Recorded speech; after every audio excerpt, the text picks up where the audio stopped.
Like so many of you, I love to read. That reading late at night under the covers with a flashlight, yeah, that was me. Taking a book up with me while I was climbing a tree and then staying up there until someone missed me. Yep, I love mysteries and biographies, historical fiction, romances, nonfiction. Mark's even got me on adventure stories. And with the exception of the horror genre, I really do love it all. So when I hear about people listing and naming the greatest book of all time, I'm a little bit skeptical. I mean, how does anybody really do that? Of course, it would need to be an unforgettable story told by an incredibly gifted author. At the top of most lists that I could find were In Search of Lost Time by Marcel Proust, which was a recollection of the narrator's childhood, Ulysses by James Joyce, which was about the passage of a man through Dublin on an ordinary day in 1904, Don Quixote from Manuel de Cervantes, which was the story of a retired man who became obsessed with chivalry, The Great Gatsby by F. Scott Fitzgerald, a chronicle of the Roaring Twenties, and Moby Dick by Herman Melville, the tale of Captain Ahab and his pursuit of the great white whale. And yes, those are great books, all of them. The top 5, according to a website called The Greatest Books, which created a master list out of 122 other best book lists. I can't think of a literature professor alive who would doubt the greatness of those 5 books. But what if we ask a different question? What is the most influential book of all time? Which story has had the greatest impact on human life? Well, the Yale Alumni Magazine actually published a list of books that have changed people's lives, and you might be surprised by what they found. A Yale professor of military and naval history chose Winnie the Pooh because each of the animals has a distinctive personality. And he has found that to be an excellent guide for navigating life, classroom, and department meetings. A professor of world Christianity says that his life was changed by Helen Keller's autobiography, The Story of My Life. That professor grew up in Africa and discovered her book in a trash dump. And he remembers that he read with avid attention to her testimony about knowledge as power. The director of the Yale Peabody Museum of Natural History recognizes that his life was changed by Jane Werner Watson's giant golden book of dinosaurs and other prehistoric reptiles, which was published in 1960.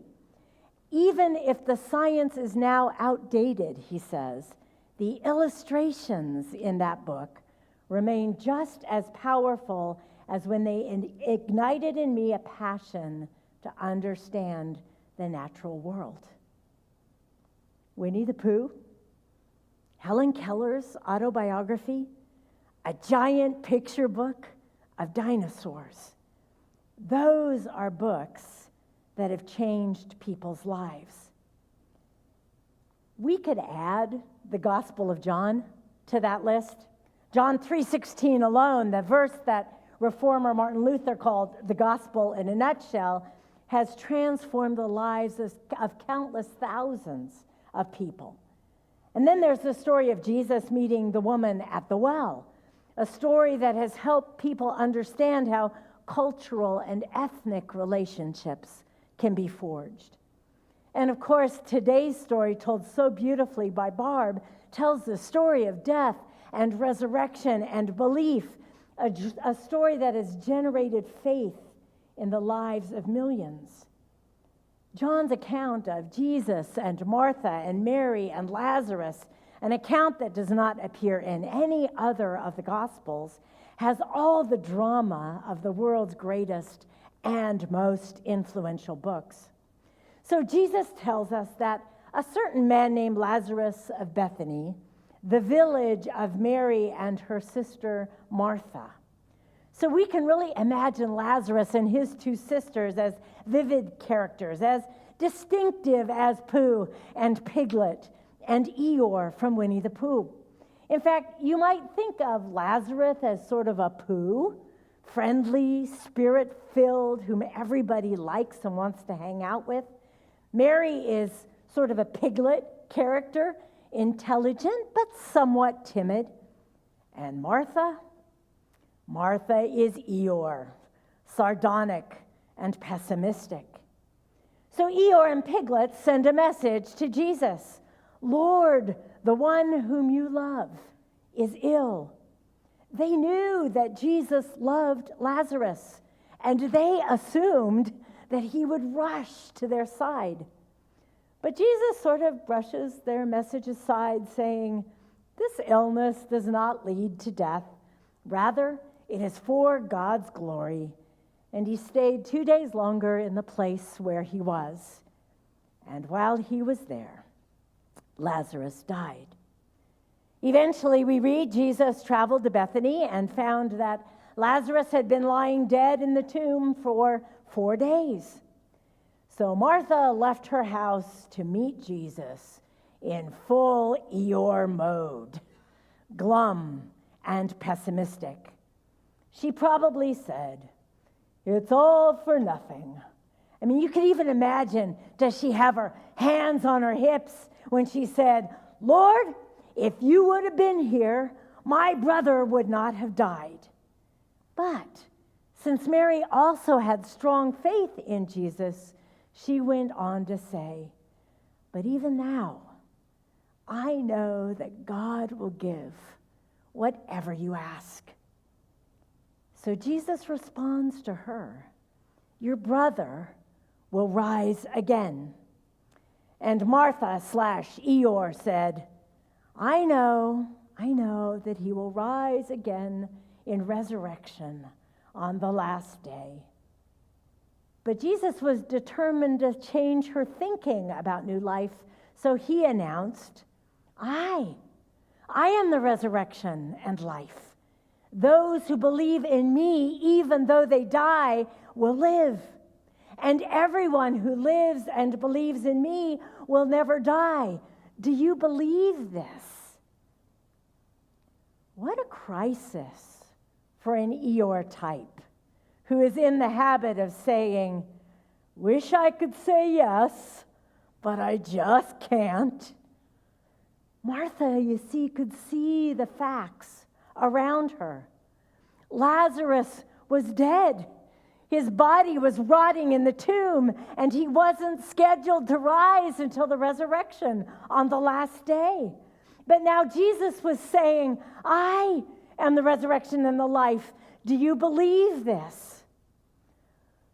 Wish I could say yes, she probably thought to herself. So instead of agreeing completely, she said, yes, Lord. I believe that you are the Messiah, the Son of God, the one coming into the world. And then we see she runs home and she reports to Piglet that Jesus is calling for her. So Mary jumps out, runs out, meets Jesus, sort of like Piglet, feeling small and helpless in a crisis situation. So when Mary comes to Jesus, she kneels at his feet and says, Lord, it's very hard to be brave when you're only a very small animal. And if you had been here, my brother would not have died. She sort of makes the same statement as her sister, but the emotion is really different. Because when Jesus sees her weeping, we read he was disturbed in spirit and deeply moved. For some reason, he wasn't moved in the same way when Martha confronted him, hands on hips, but now he's moved. He's touched. and he's feeling something in his gut. And then suddenly we read, Jesus is crying in public. The Son of God, the Savior of the world, is crying. Perhaps Lazarus was his Winnie the Pooh, his friendly and thoughtful and spirit-filled friend. And the reality is now he is dead. And Jesus, dare we say, he's the prototype for Christopher Robin, walked to the cave that served as the tomb of Lazarus and saw the stone lying against it. "Take away the stone," ordered Jesus. And Martha Eeyore says to him, "Lord, there's already a stench because he's been in there for 4 days. It will never work." And Jesus responds, "Did I not tell you that if you believed, you would see the glory of God?" For Jesus, you see, the key is believing. Faith is the attitude that changes your life. And what makes the Gospel of John a life-changing book is that it is the story about the power of belief.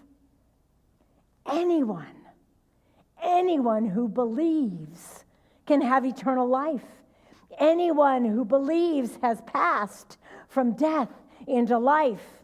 And whoever believes will never be thirsty. The power of belief, of trust, of faith. So they took away the stone. And Jesus lifts up a prayer, gives thanks that God has heard him. But we read he really was praying for the sake of the crowd so that they may believe. And then Jesus cries out with this loud voice, "Lazarus, come out." But the story doesn't end with that command. After Jesus calls Lazarus by name to come out, Jesus then turns and issues a command to the waiting crowd as well. Untie him or unbind him and let him go. The community, friends, is commanded to participate in God's action, to bring to its desired end and outcome, to join in completing God's redemptive act. And isn't that really astounding when you think about it? It's the community of faith gathered around Lazarus who is invited to participate in God's redemptive work.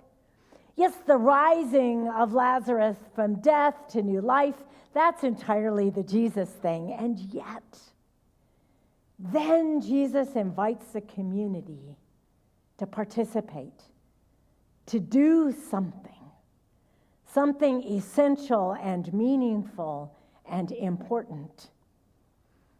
Earlier this week, I read of Nuances, which is a group that seeks to foster generosity and community action.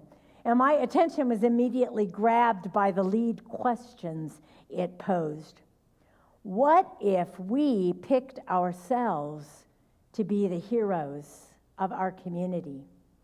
Heroes of the broken, or whatever it is the visionaries need. What would happen if we truly believed that our littlest actions made a difference? What would happen if 1 million of us and our small army of friends connected, collaborated, and invested in a better world together?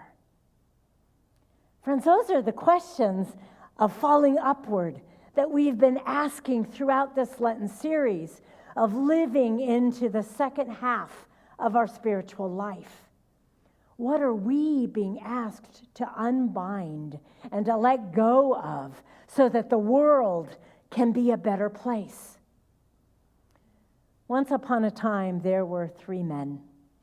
Each man had 2 sacks, one tied in front of his neck and the other tied on his back.